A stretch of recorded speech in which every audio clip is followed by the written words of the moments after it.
Welcome to our Startup with Ferris live stream. Thank you for tuning in. Today we're covering lead capture, how to capture leads, how to cultivate them, and how to move them closer to buying from you. For me, when I started my first business, I had zero sales experience. I had to learn the hard way. But once I figured sales out, closing a deal, every time I closed a deal, it elicited some powerful emotions: excitement, accomplishment, relief, confidence, validation, and gratification. So if you're struggling in getting leads, or you're getting leads but you're struggling in holding onto these leads, I want to help you. I want to help you be successful at both, and I want you to feel those powerful emotions of winning and helping clients solve their problems. But before we get into it, a few housekeeping items. One, for those of you who sent us questions, we'll be answering those throughout this session today. And also, if you have a question, a comment, I'd love to hear from you. Whether you're live with us today or you're listening later, I want to know about your small wins, big wins, the challenge that you're facing, so I can provide hopefully helpful content to help you succeed.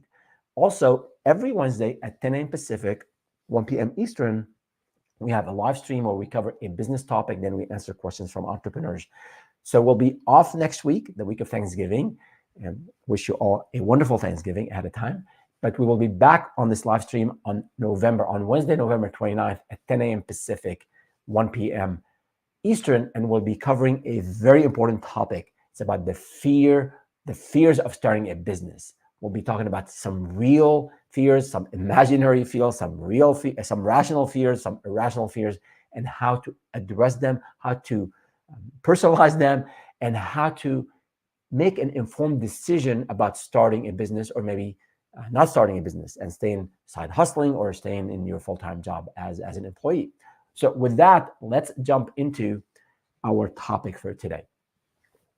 So capturing and cultivating leads, I like to think about it like gardening, planting a garden. We don't just go to Home Depot, buy some random seeds, throw them in the backyard, and expect to have some beautiful flowers. We cultivate this. We first prepare the soil. We pick the right seeds. We cultivate the soil. We water the plants. We add fertilizers if needed. We protect the plants against rain, or if it's too cold or too hot. We watch for seasonality. All these factors are important to cultivate the seed that you planted to get those beautiful flowers. Same thing in business, same thing in sales. You don't just expect to meet someone and tell them about who you are and what you do, and you might be the most knowledgeable person in your subject matter area, but if you just meet one person and you don't nurture that relationship and cultivate it, they're not likely going to be buying from you. So, and that's what we want to cover today.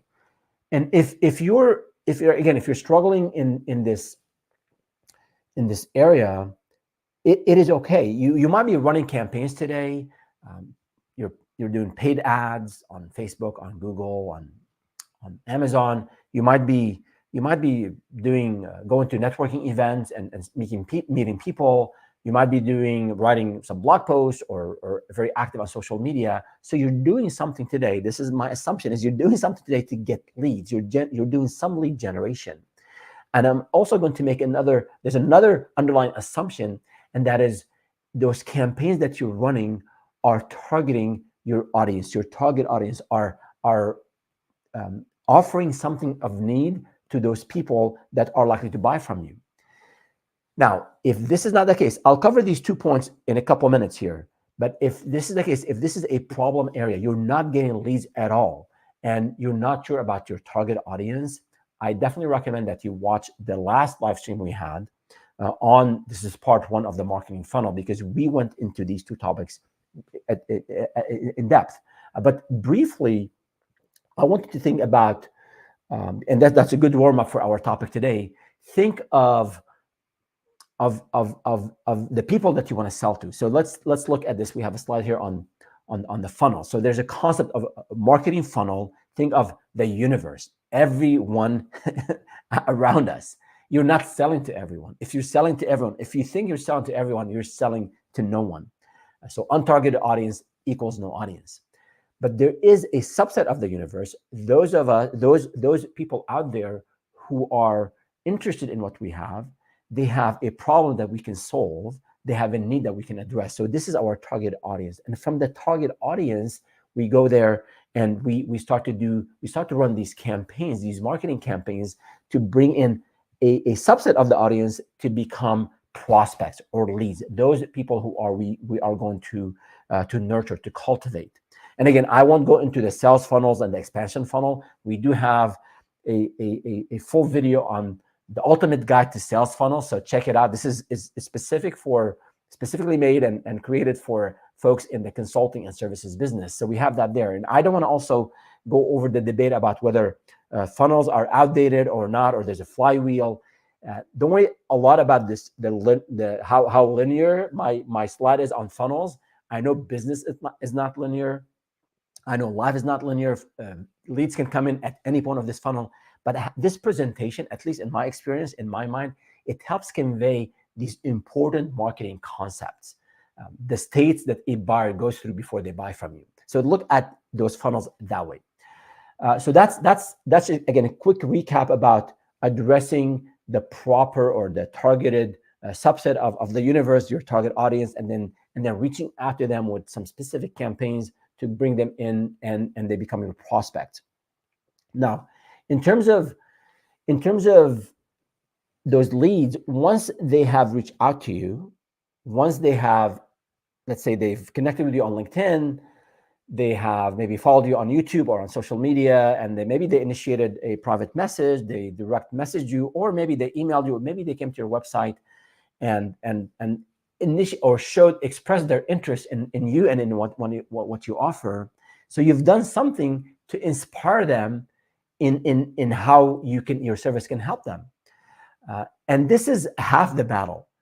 Getting people to connect with you, getting people interested in what you offer is probably a quarter of the battle.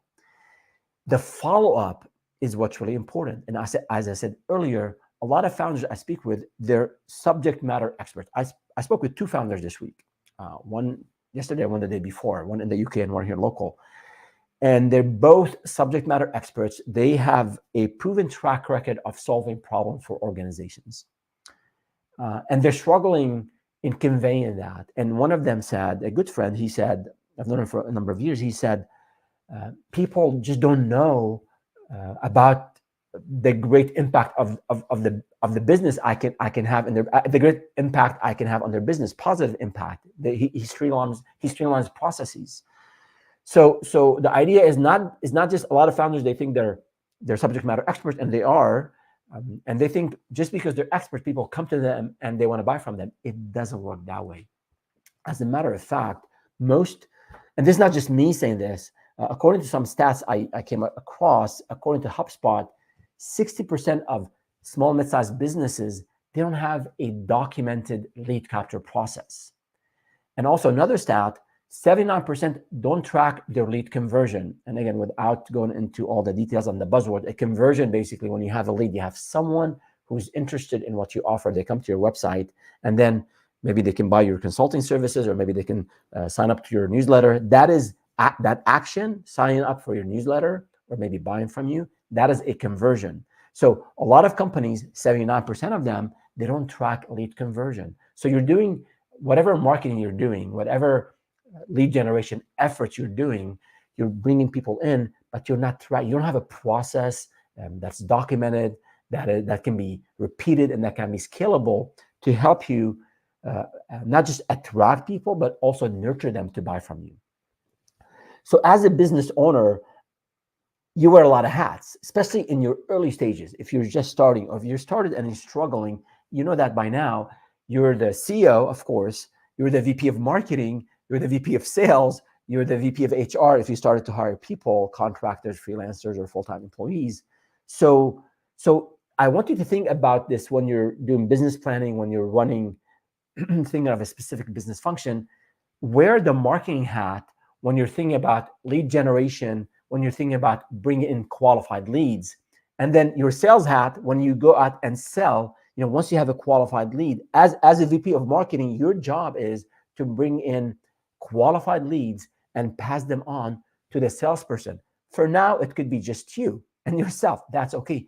But having this process, thinking of business in a system, in a systematic way, think of marketing and sales as processes is really important, because if you want to scale the business, if you want to grow the business, you need processes, you need scalable systems. So again, with your marketing hat on, your job, your role is to do some awareness, lead generation, run campaigns, and then bring qualified leads to your VP of sales, who will take those qualified leads and then nurture them and sell them and send them a proposal and impress them and maybe run a demo and convince them to buy from you and negotiate with them, right? So as a VP of marketing, your job is to do two things: capture the leads and make sure these leads are qualified.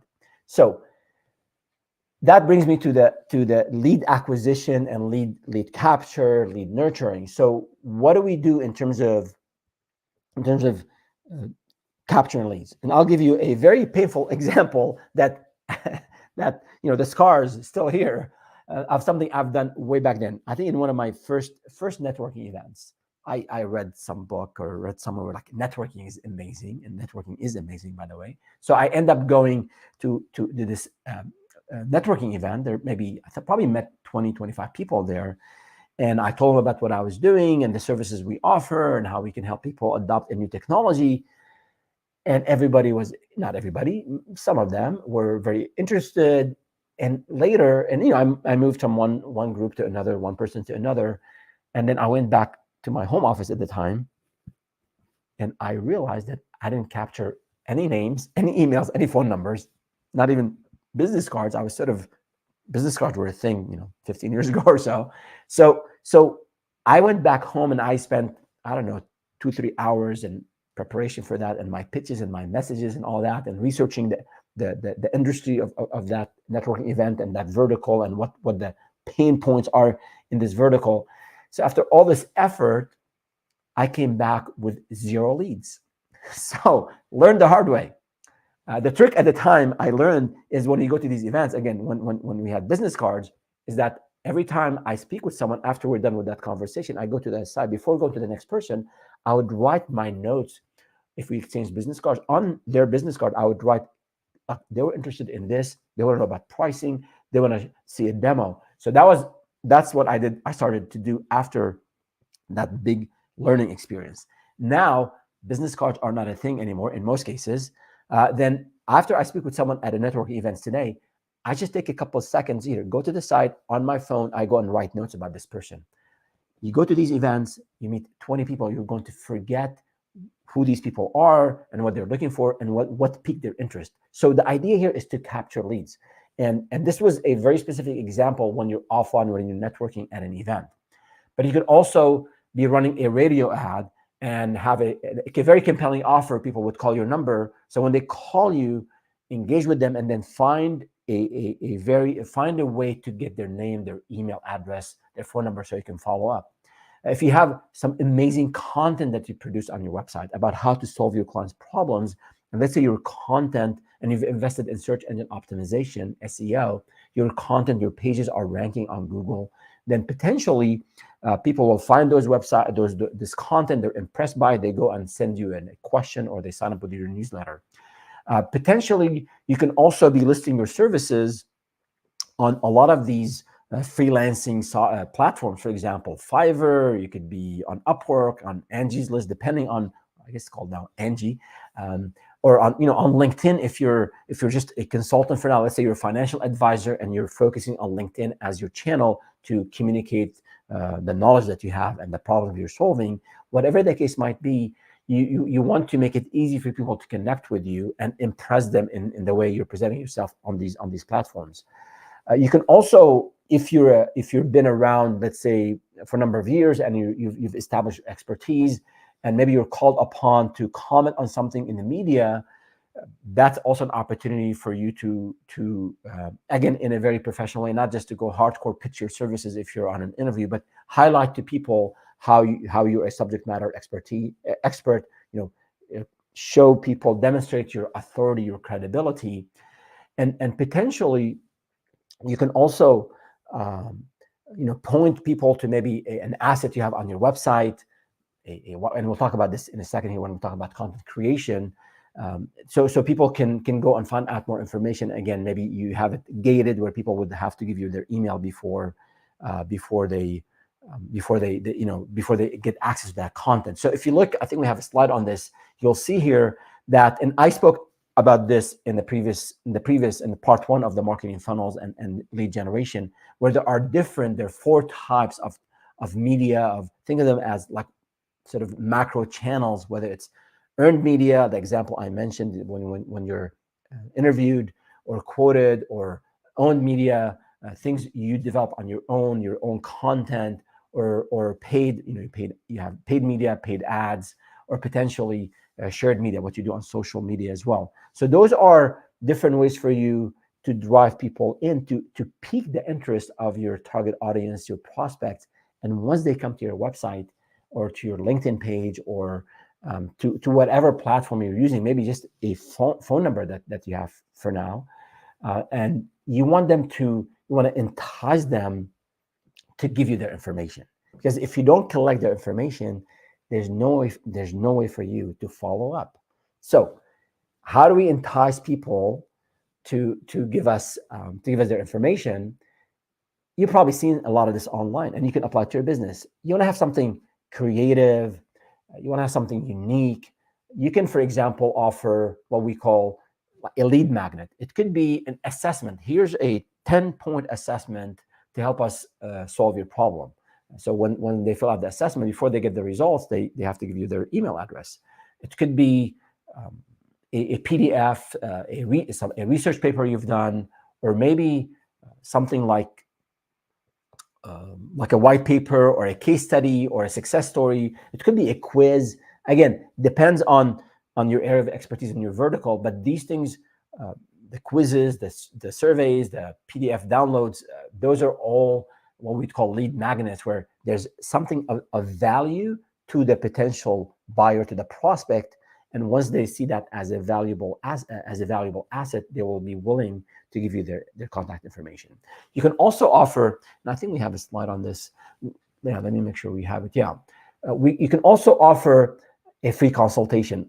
People want to talk. People want to speak with experts. You're an expert in your field, so offer. It could be a 15-minute consultation. It could be a 30-minute consultation.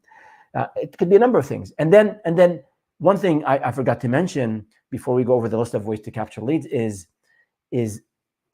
industry-specific portals. So I mentioned about ways for you to get to show your expertise and to get leads. One thing that I think is underutilized is, if you have an industry, if you're in your industry, if there's an association, or there is a group of people, or maybe a Facebook group or a LinkedIn group, you want to be listed there. You want to be known there. So for example, I think I looked at it. If you are a professional organizer, there's an association for certified professional organizers.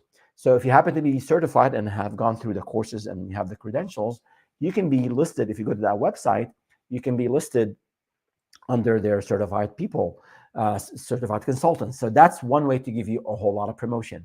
You don't have, it takes you time to get that certification and to be part of this association, and you might have to pay a fee, but think of it as a marketing channel.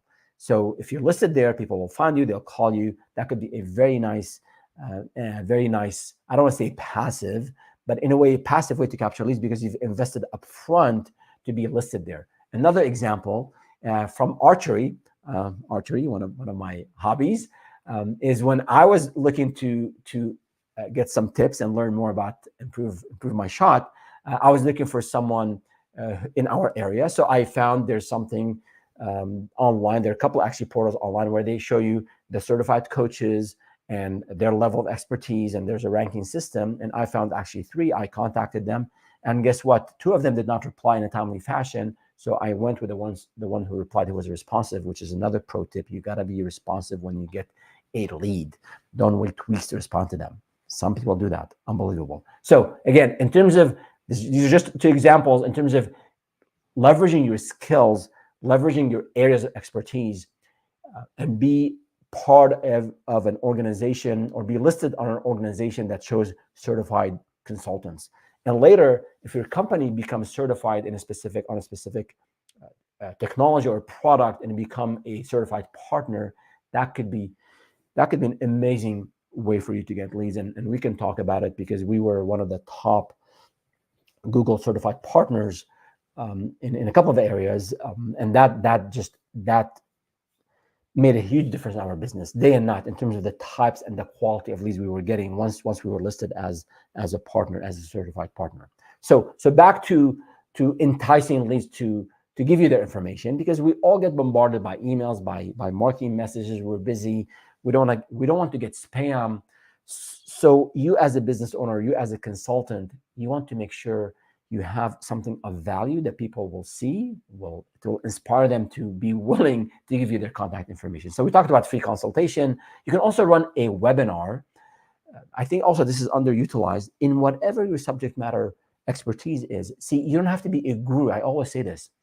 You don't have to, you have to have some level of experience, some level of expertise, but you don't have to be the top guru. So focus on the problem you're hearing from customers. Like, I get a lot of questions from entrepreneurs. They're struggling with sales. That's why I'm putting a lot of energy in the last couple of months and the next couple of months to focus on marketing and sales for people who are struggling with it. So if you are experienced in a specific area, that's my assumption as a consultant, you have to have some level of experience. Then set up a webinar, do it on a maybe bi-weekly or monthly fashion on your website. And when you meet people, this is not a pitch. You're not pitching, you're not aggressive, you're not being pushy. It's an educational webinar. So people then will sign up. You'll get a list of who's attending. You can check out those domains of the people who join those webinars. You can do, now you have their email addresses, you can follow up, but use these tools. Again, a webinar is a tool. You can go on Zoom and other services and sign up for 20, 30, 40 bucks a month and get that service. So very easy to do. It doesn't require a whole lot of money, but it does require preparation. Make sure you're professional. You have the slides, you have the stories, you have the messages, you're ready to answer people's questions. Another thing that you can do, again, surveys, giveaways, people love free stuff, contests. Just be creative in inspiring, piquing people's interest to come to you and be willing to share their contact information. Something relatively new, although not too new, is chatbots. I was speaking with someone yesterday. They're building a services company around chatbots, and you can deploy that on your website so people can have their questions answered in an automated way. And then when they start to ask deeper questions, you can say, I would love to help you out. Just give us your email address, and then you can have a follow-up. So a lot of ways for you to capture leads. But the core idea that I want to get across is, you don't want to be like the average Joe out there who has a website that doesn't have anything of value.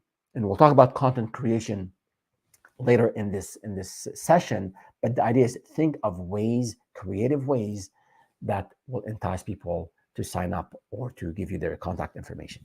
Now, in terms of the technologies to use, again, this could be another live stream altogether, but just to give you an idea, if you're low on cash, you have no money to spend on technology, you can use a Google form, and you can somewhat brand it so it doesn't look too bland. But the idea is, you don't need a whole lot of technology initially. A Google form with a compelling offer or with a compelling reason for people to go through it and give you their contact information can be just as fun as something else. You can have obviously an online form on your website. You can have an email system that you use, and there's just a plethora of these systems, whether it's sort of those standard, if you're starting like a MailChimp or a Constant Contact or Zoho or Campaigner, a number of them, they all give you that capability of capturing leads on your site. And then as your marketing efforts evolve and as you mature in your processes, you can move on and move up to systems like HubSpot or others where you can do some level of marketing automation, some level of leveraging a CRM like a Salesforce, or like again HubSpot. There's some CRM capabilities there as well. So you can evolve. You don't have to go and sign up with Salesforce or HubSpot day one. I recommend first set up a simple process to capture leads, and once it's working, then look at a technology that will help you scale and facilitate and grow that way you capture leads. So again, we're not covering the technology pieces with a lot of detail today, but I think depending on where you are and your level of knowledge and maturity of understanding marketing concepts, you can start with a form and you can go all the way to something very advanced and elaborate, like a marketing automation system or a CRM to help you segment your clients and nurture them and track all that content they're consuming and help you close bigger, larger deals. So that's on capturing leads. The other concept I want to spend some time on is about qualified leads. So it's one thing to it's one thing to run marketing campaigns and get people interested to visit your website, to visit your LinkedIn page or your Upwork page and find you and then contacting you. The next thing is to make sure that these leads are qualified.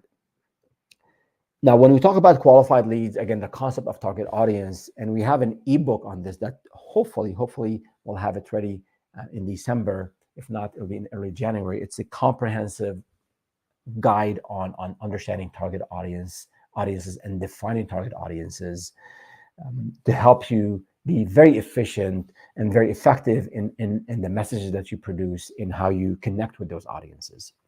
So when we talk about lead qualification, it's think of it as a list of criteria. If for example, you sell in a local area, let's say in the Bay Area, the service that you offer is local. And if you start getting leads from Southern California or from out of state, okay, you got a lead, but you're just not set up to service those leads. So think of, again, lead qualification as a process you go through, almost like a checklist, to make sure the energy you're going to be spending with this lead, it's going to have a good ROI. And this is, again, this is not just an opinion I have, it's from my experience and what others in the industry highlight and promote and quote. For example, the co-founder of HubSpot, Brian Halligan, he said, qualified leads are the lifeblood of any sales organization. Without them, your sales team is running on empty. So if we don't have qualified leads, again, with your VP of marketing hat, if you're just starting, or if you're a business owner and now you've hired a marketing person, the role of the marketing person is to bring in qualified leads to the sales team. So I'll give you some examples. I think this will help you define your own criteria, further refine maybe the target audience and the market research that you've done in your business planning. I'm hoping you've done some business planning, and if you haven't, check out our playlist on business planning. We'll add the link in the description. But let me give you examples on what qualified is and what it is not, so you can develop the same for your own business. And again, if you're having difficulties in coming up with identifying your target audience, please leave us a comment. I'll be more than happy to follow up with you and provide you some specific guidance. So let's say you sell a premium high-touch service in business coaching. You target C-level, the CEOs and the CMOs and all that good stuff, and you target the enterprise, larger companies. That's your niche. You come from that background, you understand that niche very well. And let's say you get a lead from your neighbor, from your cousin, from someone you meet at a networking event. They have a very small business and they just hired someone out of college who just had their MBA, and now they're a new manager and they need help. I'm certain with your background in business coaching, you can help this young manager who just graduated in a small company. But I would definitely classify this lead as an unqualified lead, because you're not set up to sell to small businesses and you're not set up to sell to new managers. Your marketing material, your presentations, the way you quote, the pricing is all set up for the premium service, the high touch, the C-level type interaction. So you'd save yourself a whole lot of time and money to say no to this lead in a nice way than spending time pursuing this lead and get a small contract that will end up taking you a whole lot of time, because you have to customize your presentation, your training, your approach to fit a small business and a new manager. That's one example. Another example was to do with geography. Let's say you're a therapist and you started a counseling service, And let's say you live in California or in another state. A lot of the states today, they only allow you to, and again, I'm not a legal advisor or not a therapist, but my understanding, my wife is a social worker, so I learned from her, is in certain states, you can only offer your services in that state. So if you run a paid ad campaign on Google or on Facebook, and you started to get traffic and you started to get leads from another state, you're wasting your money. And this is not hypothetical. I've seen people spend a lot of money, especially on paid ads, because it's so easy to go on these platforms and run a campaign and it's not targeted at all. These platforms work really well if you set up those campaigns properly and specifically about targeting the audience you're looking for. And geo-targeting, meaning you want your ads to run for a geography you service. So again, another example, if you are getting leads from outside of the geography that you service, these are not qualified leads. So you might want to, you'd want to pause those campaigns and make sure you're getting leads from an area you service. Another example, someone I spoke with a couple of weeks ago, who was recently laid off, amazing guy, top performer, but just the whole business section he was in, the whole vertical, was basically got the axe. And again, if you're listening, you're watching this now or later, and you've been impacted by a layoff, I definitely recommend you watch our live stream that's now recorded. We did a couple of weeks ago on what to do after a layoff. And if you're thinking of starting a business after life, what are the things that you want to consider? And again, the idea is I'm not trying to persuade you one way or another. I want to make sure you make an informed decision before you invest in starting a business or decide not to do it. So check out that live stream, that recorded live stream. So the person I was speaking with, he comes from a financial background, and he works with individuals or entities that are ready and want to invest anywhere between $1 and $5 million. This is the target audience, those either high net worth individuals or companies or organizations or entities that have this kind of money and they want to invest $1 to $5 million. Again, if you get a lead with someone who has $50,000 that they want to invest, this is not your lead. This is not a qualified lead. I'm pretty sure you can help them make the proper investment decision, but you'd be taking time away from pursuing your qualified audience who are likely, those prospects from that audience are likely to buy from you. Your messages will resonate with them. You can dedicate the time to them.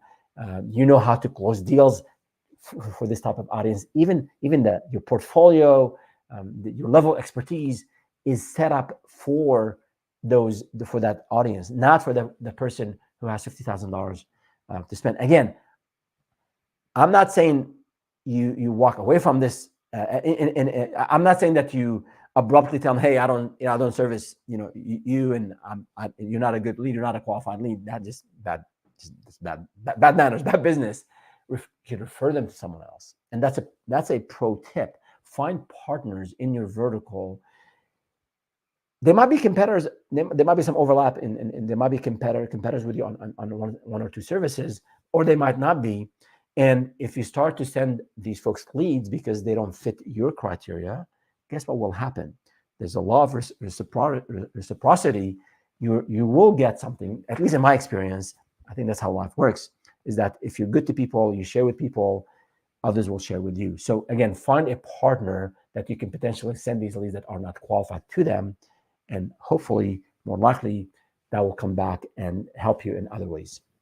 So those are things to think about in terms of qualification. Another thing is, you can, if you set up your business where the service you offer is sort of boilerplate, it's not customized, it doesn't take a whole lot of time to deploy and maintenance, and there's no customization, and you get a lead who's looking for a premium service, something that is fully customizable, it's just not you. Again, your business model is set up on selling a lot and scaled that way without a whole lot of hand-holding, a whole lot of support, a whole lot of maintenance, a whole lot of customization. So if you get someone looking for customization and looking for something that you're just not set up to do, again, walk away from that lead. Also, another thing in terms of qualification, if someone is not ready to buy today, and this is tricky, because you don't want to, again, walk away from it. You don't want to come across unprofessional, but you want to spend a lot of your time on what will bring you sales the sooner, because especially the soonest, especially if you're just starting. So you don't want to spend a whole lot of time on someone who's going to buy next year. So potentially you can send them a boilerplate proposal, send them something, maybe like a white paper or like a research or success story. So this way you just don't spend a lot of time with someone who's not ready to buy now. Again, they could come back and be an amazing lead in a year from now. So be professional, respond to them, but don't commit a lot of time to them. And the last thing I want to cover is, especially if you work in a vertical or in a sector where you're getting leads from larger companies, like very big companies, and the government, federal or state or local. A lot of these companies or agencies, federal, government agencies, they have to get quotes from 3 vendors, some of them more, some of them less. And sometimes they already know who they want to buy from. They might have an incumbent, or maybe they have another vendor in mind. So they're just reaching out to you because what I would call them, they're box checkers. They have to check that box that they spoke with 3 vendors and they got 3 proposals. Again, I'm not saying don't respond to them, but ask a lot of probing questions to understand if they're already set up. And we have a video on this. If they're already set on buying, I think the video was on 5 types of customers you want to run away from, and that's one of them. So we'll add the link in the description. But the idea is, again, you can qualify that way. If you know and you're like very confident that you're just a number on this list, again, send them a template proposal. Don't spend a lot of time on it, and put your time into something that's more likely to close. All right. And I know we have some questions, but before we get that, let me just finish this one thing in terms of specific tips on how to qualify the lead. So I gave you a whole lot of examples. Again, absorb these, try to see which of these criteria or which of these examples relate to your business, and develop your own criteria. But in terms of general guidance on how to qualify leads, number 1, listen.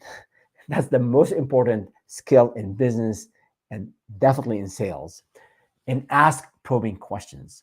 So yes, you want to tell them who you are and your qualifications and the amazing work that you do. That's important. But at the same time, listen a lot and try to ask probing questions to help see if they're ready to buy now, if they have the budget, if they're talking to others, and if they're in your local, your geography. Like there's, and again, this comes with practice. No one is born with these skills. And the more you do it, the more, maybe you have a list of 10 questions or 15 questions. So you don't have to just go and bombard the lead with all these questions like right away, but in a very tactful and a very professional manner, start to ask these questions so you know more about their situation and when they're at, where they're at on the buying process. The other thing is positioning. So the second tip here, and again, I think we have a slide on this, is what do I mean by positioning?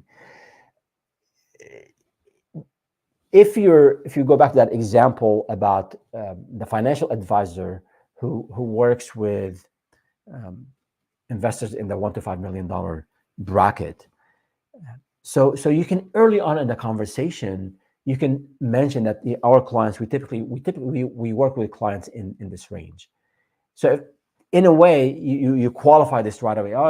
The lead might say, I have 100K, so I guess I'm not in your you can't service me. Do you know someone who can help me out? And then you can send them to a partner.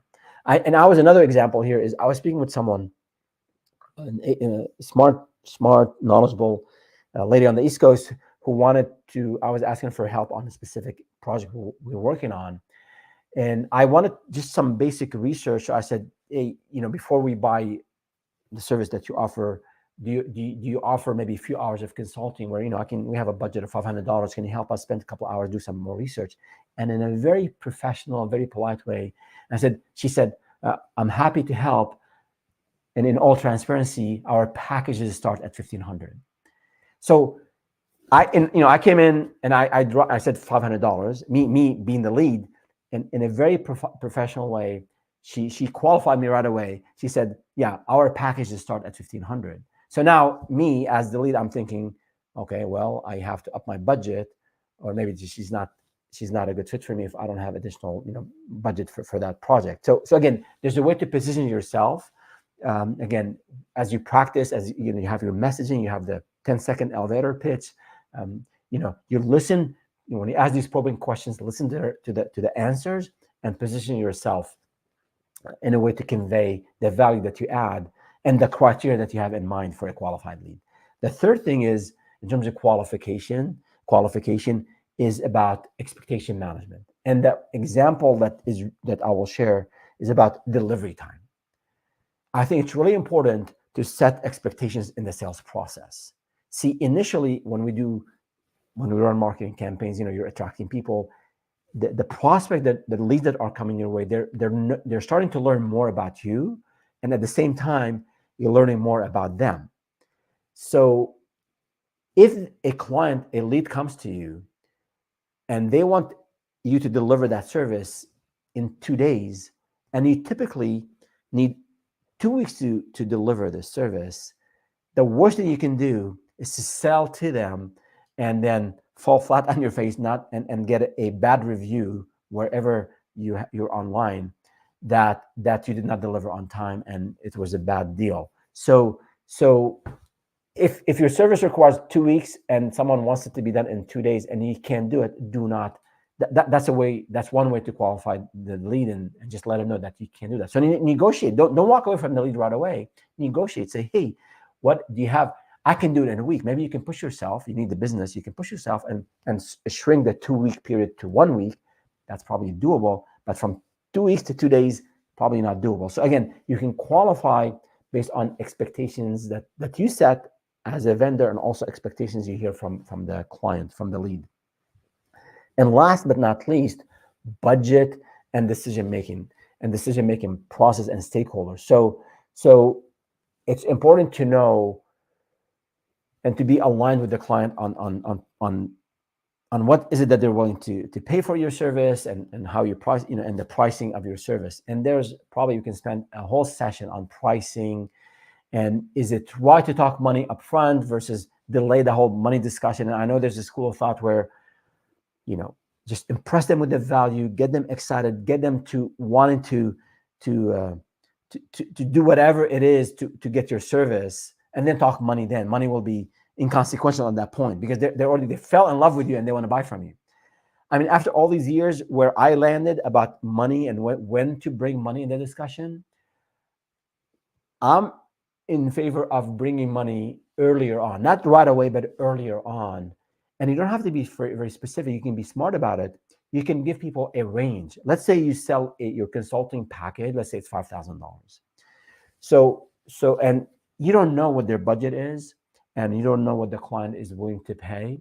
So you can say our packaging or our packages start at $2,500 and all the way to $25,000. So you give a wide range, because you want to, if there are some tire kickers, you have people who come in and they only have $200, they're not your target audience. So you want to qualify that really quickly. Or if someone is looking for large scale consulting, and so when you tell them that you have a $5,000 package, they know that you're not a good fit. So I'm in favor of talking about money earlier, not right away, like on the first call, but as you did some of that positioning, as you asked probing questions, as you learn more about the lead, drop some pointers, drop some mention some range about where you are, and see how they react to it. And then, if you say, you never know how people react. A lot of people actually respond in a way that you don't expect. So let's say you said our packages start from $5,000 to $25,000. The person on the other side they might say, on the phone might say, or in person they might say, oh yeah, today we're paying $20,000 to our existing vendor, so it's not a problem. You just heard their budget, $20,000. So again, talking about pricing early on and give a range, I think is really helpful. So to summarize this, I know we have a question coming up here. We talked about lead generation. We talked about ways to capture the leads.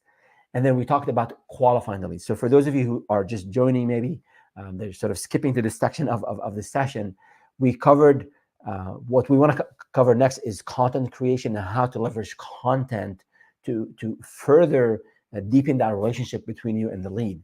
But for now, let me pause for 1 second and look at the questions that we have and see. All right. Does the marketing team normally pre-qualify leads before passing them on to the sales team? Short answer is yes. I believe that the marketing team, the role of the marketing team is to bring leads and do some level of qualification. Again, if you watch our the ultimate guide to sales funnel, we talked about the funnel, and we I like to differentiate marketing from sales. And again, it could be the same person. Even large organizations, there are different ways of how you organize your company between sales and marketing.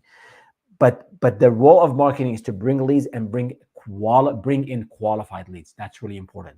And then the person in charge of sales, it could be you, then you have to deepen that relationship. You have to ask more questions. You have to understand the issues, the problem, the time frame, the budget. That all would fall under what we call the sales funnel. So I would say short answer is yes. Make sure if you hire someone, an intern or a full-time person or a contractor, or maybe you hire an agency because you have zero background in marketing, make sure one of the ways to measure the effectiveness of the money you're spending on a person or on an agency, or your own money if you're managing those campaigns, make sure you're measuring the number of qualified leads you're getting. And we'll talk about measurement at the end of this session as well. So good question. Moving on to content. And I mean, a lot of the stuff we cover, I mean, for a consulting business, for founders, sometimes this could be overwhelming. I got to do all this stuff, and I got to be good at all this stuff, and I'm not closing deals. I mean, think of it as what you're doing, consulting, professional services. It's an art. There's a lot of science to it, because we talked about systems and processes and repeatable ways of doing things. But at the end of the day, there's an art to it, and it takes time. It takes the famous 10,000 hours of deliberate practice for you to master an area or a subject or maybe a process or a system.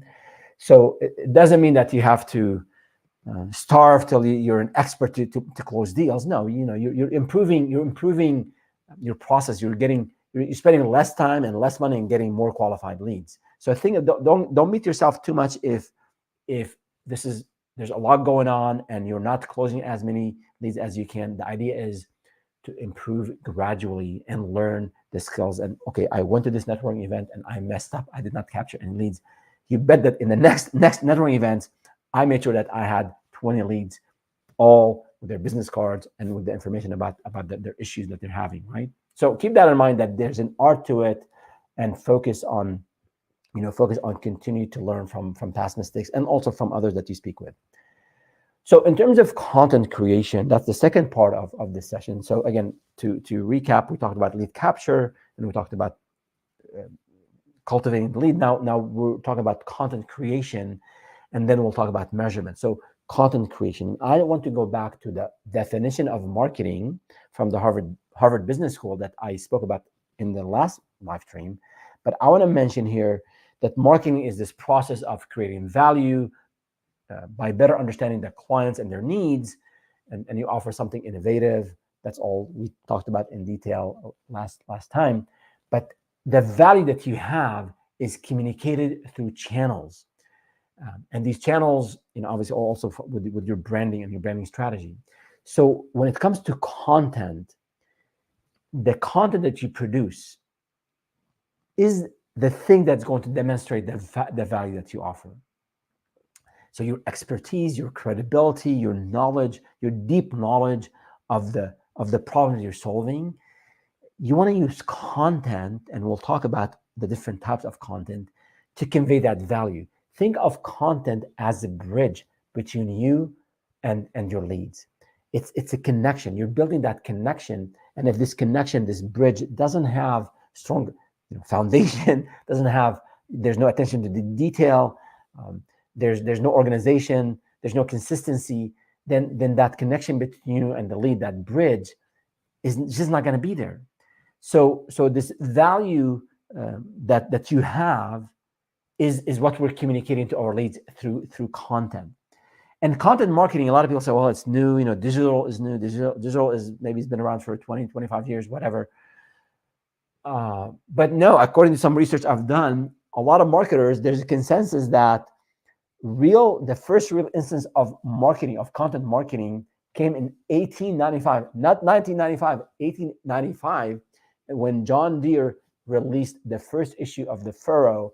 It's a magazine for farmers. So people have been doing content marketing in different ways. The way we do today may be different, whether it's a white paper, whether it's a video, where it's thoughtful comments you have on LinkedIn. That's all content. It's different in the form and the format, but sharing value, showing, sharing your value, the value that you have, the valuable services, and the way you address people's aspirations and needs. That's what we're talking about here. And I know when we started our first company in the digital marketing space 20 years ago, I think, there was a saying at that time that content is king. Content is still king. I'd like to just add a qualifier that quality content is king. There's a lot of junk content out there. I don't have to point out to it. And I'm not talking about just politics and what people say in the comment section. Just even in marketing, even in the different verticals, there's just really spotty, incomplete, unprofessional, not written well, not produced well content, and that's just not going to help your business. So what do we mean by high quality content? So think of it as your subject matter expertise, the expertise that you have. How do you show it? How do you convey it in a relevant way? It has to be relevant to your prospect. It also has to be authentic. I can't just go and I guess, but it's not advisable that I go find something online, or these days I can go on ChatGPT and ask a quick question, take that content, the 2-3 paragraphs or 2-3 pages, and put them in a PDF and have it on my website. I don't think that would work. I don't think that would work well for certain. What you want to do is use all these tools, do a research online, go on YouTube and see what others are talking about that subject matter, and go on ChatGPT and all that, and go on Bard, but add the authentic experience that you had. No one else had that except you. You experienced that. You helped someone. You help someone invest their money, as we said earlier. If you're a therapist, you help someone become a better person. If you have a sustainable lawn mowing services, and you're like, you have something that you've built that you're proud of, and you have experience in that, and you have clients who have benefited from that. So that's what you want to write about: your own experiences, the things that you've done well, the way your client felt and appreciated what you've done for them. That's what you want to convey in your content. So again, it has to be relevant about your subject matter expertise. It has to be authentic, also engaging.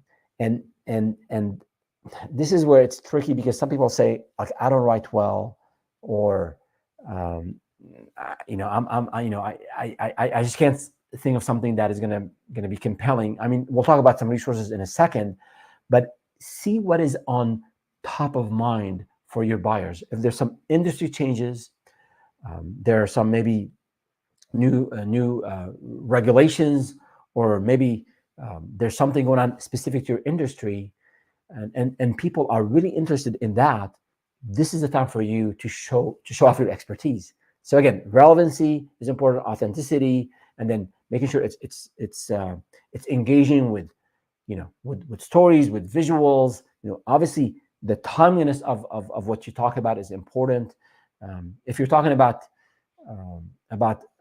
working from home and a hybrid model, let's say you're an HR consultant, companies are still struggling, small and large, they're still struggling with work from home versus work in the office versus a hybrid model. So this is still timely to talk about this. If you now talk about something that is no one else is talking about, then it's not going to be received well on the other side. They call it news because it's new. So same thing with the content that you produce. And the last part here is to be consistent. And consistency is really important in terms of when you produce. So for example, if your goal is to produce a thoughtful post on LinkedIn every week, make sure you do it. You do it on Mondays, do it every Monday. Also, consistency in the style and the approach, Even if you have some branding elements, let's say if you're publishing some PDFs on your website, make sure it's very consistent, and even the font size and all that. There are ways to do it. Again, you can research all this online, but being consistent in when you deliver and then how you package it is really important. So those are important things. If you're thinking about producing content, it has to be, in my mind, high quality, because there's just so much out there, and you have to stand out against your competition and others who maybe claim, but they don't have what you have, and they're just really focused on the packaging, and they're much better at it than you are. So those are things to keep in mind, excuse me, when we're thinking about content. Now, in terms of the types of content, again, we mentioned several throughout the session. So you can have articles on your website, you can have blog posts, you can have success stories. I think those are especially in professional services and consulting. Clients want to see, has this consultant solved the problem I have? So you can tell them all of that, and they might believe you. But if you have a third party, a customer that you helped in the past, a customer who you helped in the past, and they will share that story, whether it's a video testimonial or whether it's something, a quote, or whether it's a review. Those things are very believable, because not you telling them, it's your people who benefit from your service. So success stories or case studies are important. If you've done some research, some white papers are important, and they could be really helpful. You can have a newsletter. You can have also different types of formats. It could be, again, a PDF, it could be video, it could be audio if you have a podcast, or it could be just posts that you have on social media. Whatever medium you're using, where your target audience is, your prospects are, you want to leverage that medium. And again, you have a lot of formats. And we'll talk about some best practices on choosing formats and forms and mediums in a second. But one thing I want to show is, this is from SEM Rush. You'll see the type of investments, the main areas of content that companies are investing in. So you'll see, for example, social media and community building. You'll see improving the quality of content. We just talked about quality content. You see that they're investing in customer and audience research. So if you don't know the problems that customers are facing, how can you relate to it? How are you going to be able to make your content relevant? Obviously, search engine optimization and others. So companies are investing more and more in content. And as a new entrepreneur, as a new business owner, or a business owner who's been around for a while and is struggling with marketing, content marketing done right could be the savior. And we'll talk about some specific steps you can take here in content marketing, because again, there's a lot of formats, there's a lot out there. How do I differentiate? My recommendation here is, and there are a few of these tips, is you don't want to look at too many platforms, and you want to invest a lot of time in publishing on many platforms and many formats. So I want to be on LinkedIn, on Instagram, on TikTok, on Facebook, and I want to also do videos, and I also want to write blog posts. I mean, you might be very excited about this, and you might hire a contractor here or there. It's very easy to hire contractors these days. You can freelancers. You lose focus. The quality of the content will suffer if you're very, very, I don't use the word diversified, because if you're just all over the field, spraying and praying doesn't work, as we used to say in marketing. So I would say, again, a pro tip here is pick one channel, one medium, for example, LinkedIn, or maybe your blog on your website, and dedicate most of your energy on that. Figure out how blogs work, what type of content is resonating with your clients, invest more in it. Once you figure that out, then you can go on and publish on other platforms. Then you can figure out other channels. So don't start to do YouTube videos and LinkedIn posts and all these other channels and producing different formats. You're just going to run out of time without getting any leads. So focus your energy, I would say, one channel at a time, one format at a time. Once you figure that out and you have a process, then you can maybe pass this on to an intern or a part-timer who can then run with this while you focus on the next challenge. So another tip here is you'll come across a lot of ideas. You'll hear when leads call you, they're sharing with you their challenges. You're researching your competition. So you'll hear a lot of ideas that you can write content about. So my recommendation is, and this helps a lot because we get busy, find a way, whether it's your Google Sheet or maybe on your notes on your phone, but every time you come across an idea or you hear someone with a problem that you can solve, jot that down. And then when you have your weekly marketing meeting, and again, initially it could be just you, but have that marketing meeting, set a time for marketing, go through these ideas and said, okay, I can talk about this, I can talk about that, I can provide a success story, I have a review that someone where I solved this for someone else. So have a way for you to capture the ideas that you're hearing and the ideas that you're researching. And then every time you solve a problem for a customer, jot that down and put it as a candidate for your next for something that you'll produce around what you solve for. Another tip here is also, if you're let's say you don't write well, or let's say you don't do video editing, or you're just not very active on social media, I think this is where you can outsource. This is where you can go and get expert advice, and you can either hire or find a freelancer.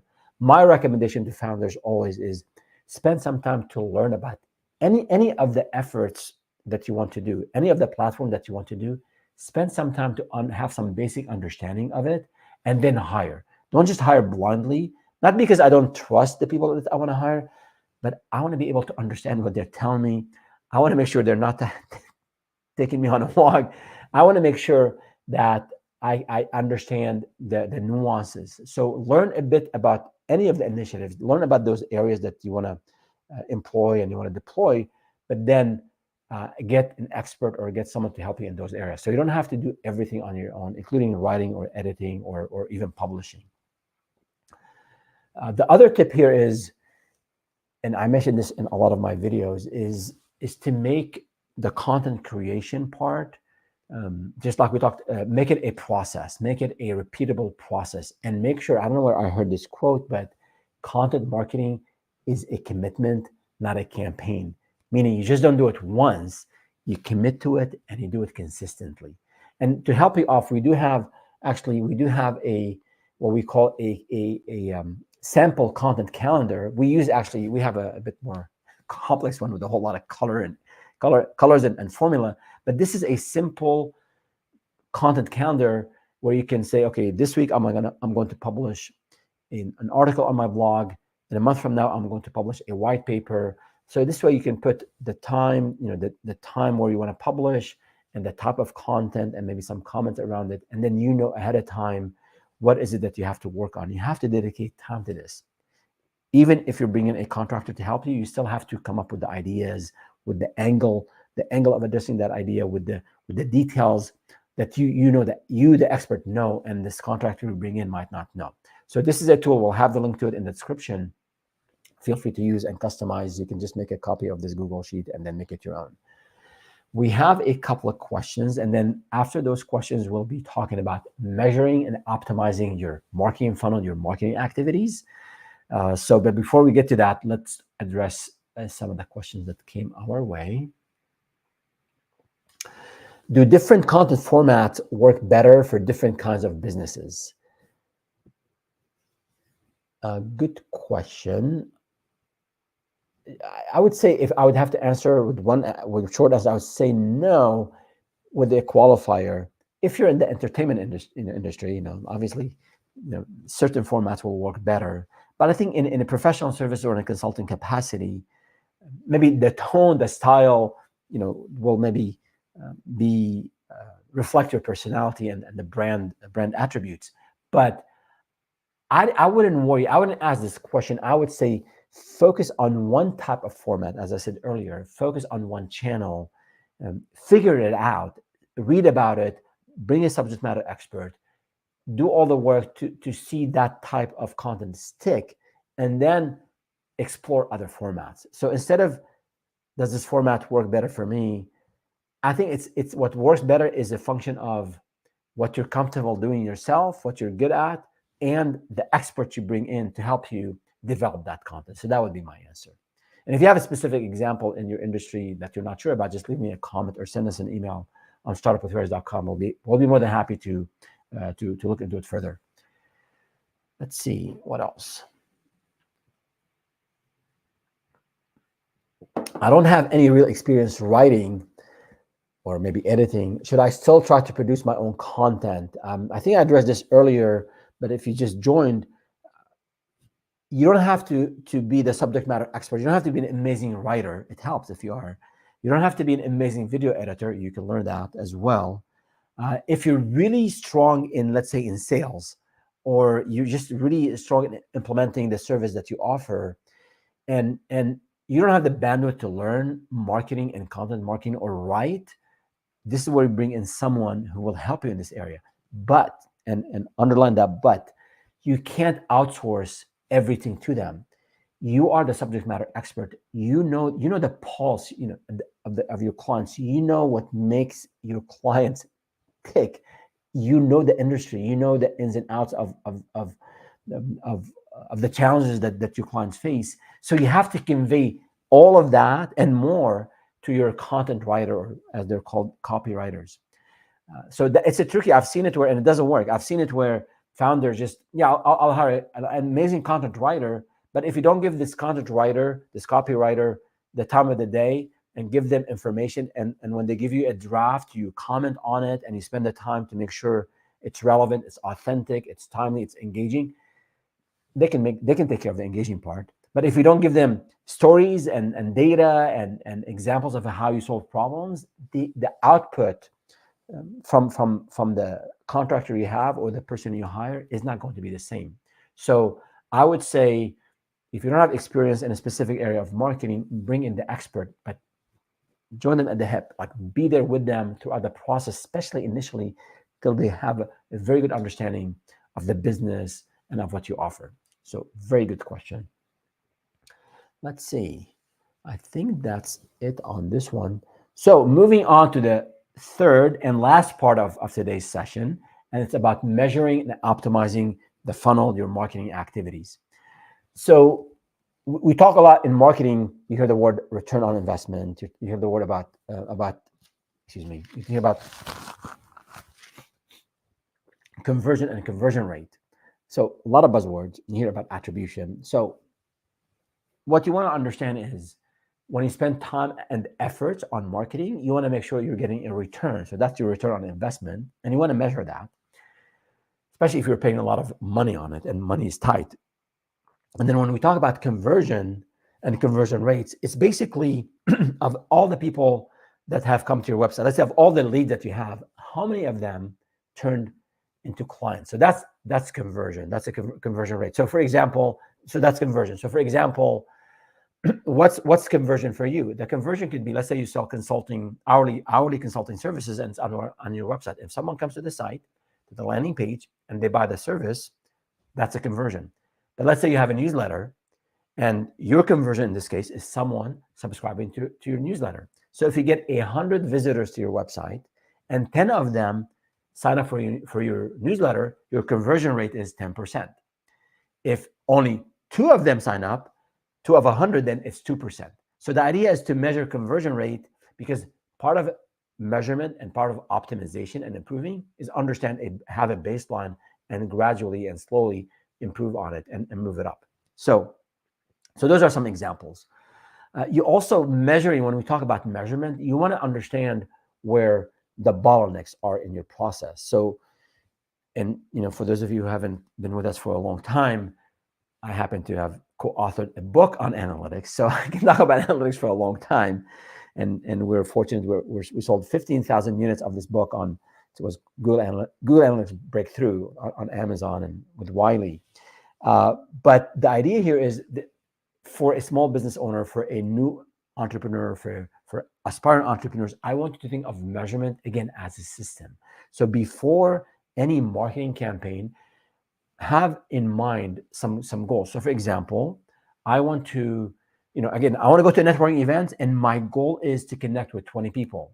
That's analytics. And then after the event, man, I only connected with 10. Like, what happened? Did I get consumed in some social discussion for half an hour and I missed half the attendees?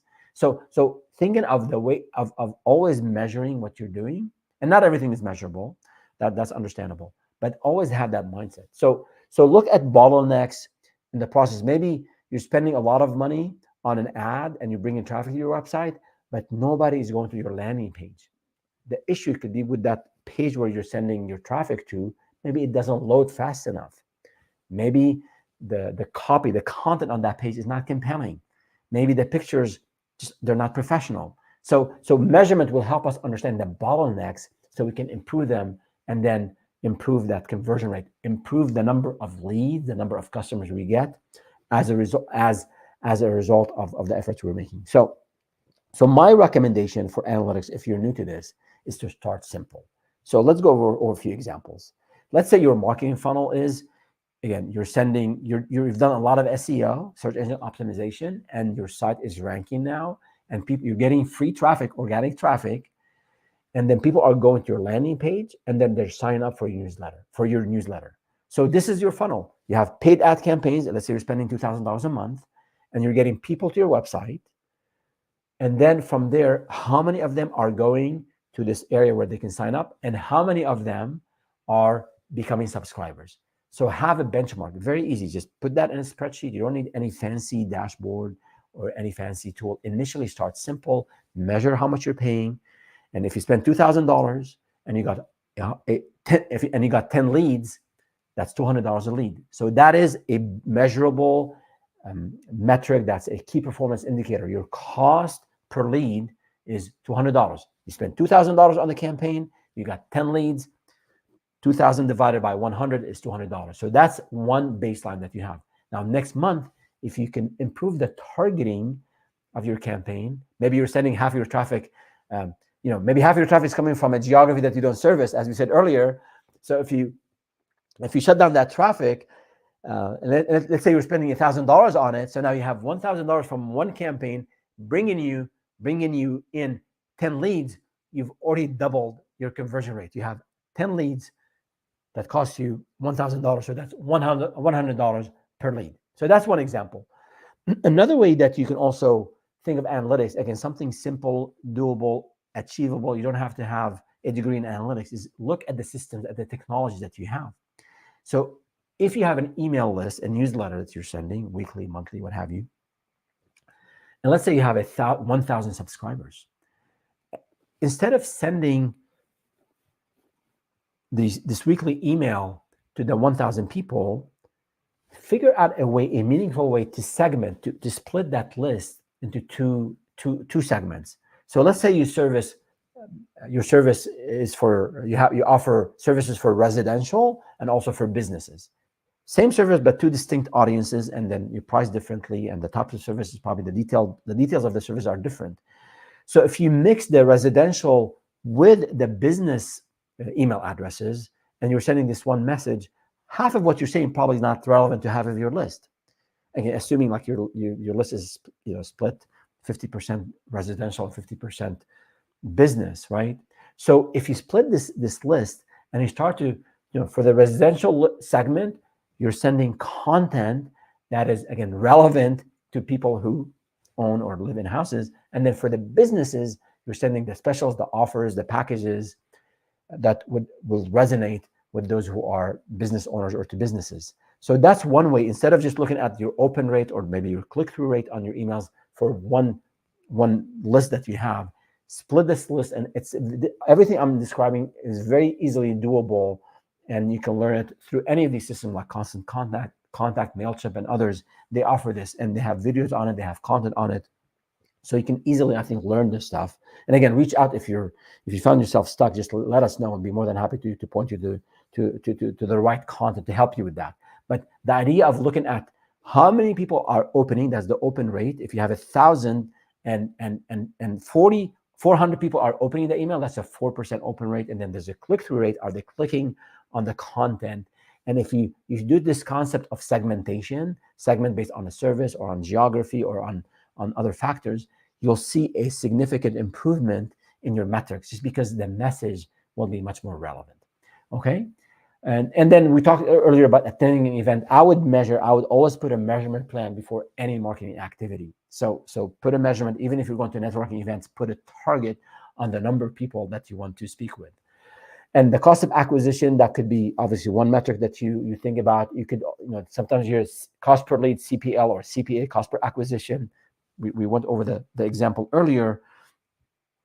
If you sell the service online, obviously you can just look at the revenue that you get from that service. So there are a lot of ways to measure, but start simple. And the last metric I want to talk about is what I would call the lifetime value of the lead. So this is going to depend on your service. If you have a client, a lead that will buy from you this month and then will buy from you every other month for the next 12 months, then the value to acquire this lead, then the cost to acquire this lead could be significantly higher than getting a lead who will buy from you one time. So if you have, when you're looking at these metrics, you have to keep everything in context. If it costs me $200 to get a lead, and this lead is going to buy from me one time, that might be fine. But if it's going to cost me $500 per lead, and this lead will buy 10 or 20 times, over time, then it's totally okay to pay more for this cost per lead. Again, we'll schedule a live stream just on analytics and metrics. But for those of you who are just starting, what I want to highlight here is these are all pro tips. Have some scars to prove them as well. Make measurement a business process. Collect some data in your spreadsheet, keep it simple, do it weekly or do it monthly, doesn't matter, depending on the frequency of the marketing campaigns you're doing, but do spend time as the chief analytics officer for your startup. Spend that 1 hour a week, 1 hour a month, looking at the numbers and trend them. So that's number one. Number two, use the native analytics that each marketing technology you're using has. So for example, on your website, you can easily install Google Analytics. Again, there's a lot of customizations that you can do to Google Analytics, but initially, off the bat, you can get some basic metrics. And again, this is an area where you don't have to be a specialist in analytics. You can hire someone to just set up Google Analytics properly for you, and then you have the right data. So you can track those conversions, how many people came to the site, and then how many of them ended up buying from you or ended up submitting the contact us form or the newsletter form. And then if you have, again, the email provider, they have native analytics in their systems. If you're using YouTube, you're producing videos, there's YouTube analytics. I don't think initially you need to invest in dashboards or advanced reporting and worry about getting all this data in a fancy dashboard. Initially, understand the medium, use the native tools that they provide, the tool that provides, and then learn from that. And eventually, as you're spending more time on marketing, you definitely want to have an executive dashboard, an operational dashboard. You want to trend week over week, month over month, but initially start simple and evolve it from there. And the last thing on measurement is, and larger companies deal with this all the time, this concept of attribution, like what it attributed to this conversion before someone became a client.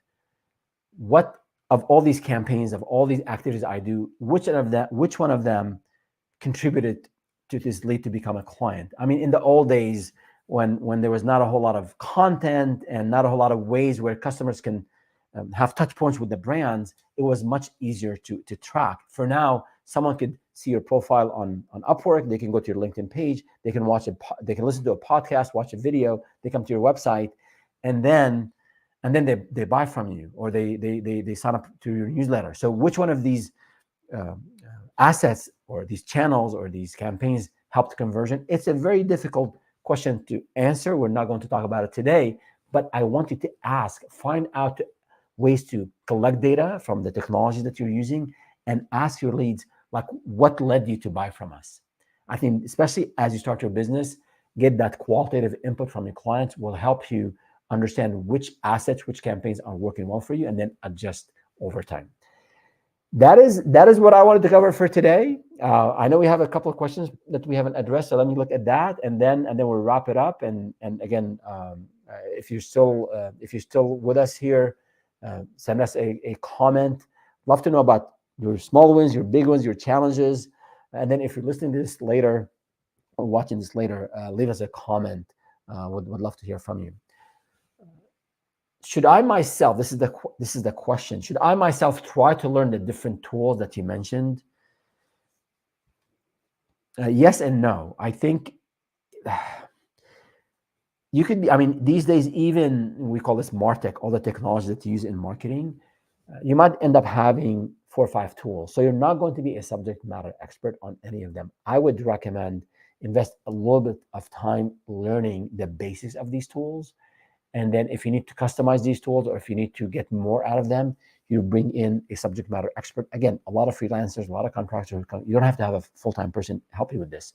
But initially, my recommendation to entrepreneurs is you have to invest the time to learn about the various aspects of the business. Not with the expectations that you'll become a subject matter expert in each one of them, but unless you learn it, when you hire, be like the blinding in the blind, or other people can take you on a ride without you knowing. So I would say invest the time to learn enough about them to use these systems. And then as your needs evolve, bring in consultants, experts to help you with a specific scope. And then once you learn that, then you can make it part of your process. And maybe this knowledge could pass on to a person that you would hire, and they'll be the subject matter expert. So focus on your areas of strength always. If you're strong at sales, you want to spend most of your time selling. And then as you're selling and you have more revenue, you get others to help you in areas where you're not good at. So that's it for today. I don't think we have any more questions. Again, we really appreciate you tuning in. We covered in the part 1 of this series about the marketing funnels. We talked about the target audience. We talked about lead capture. In this video today, we talked about capturing the leads and nurturing them. We talked about content, and we talked about measurement. So these are actions for you. Again, there's a lot to do as a business owner, but pick one channel, pick one way to get leads, figure out a way to capture them, to nurture them, and then as you close these deals and as you feel these amazing emotions of success, of winning, of helping clients, hopefully you'll have some cash flow to hire people who will focus on marketing, and then you can continue to grow your business. If you're finding this topic and this content helpful, hit the like button, leave us a comment. I'd love to hear from you, and don't forget to subscribe to this channel.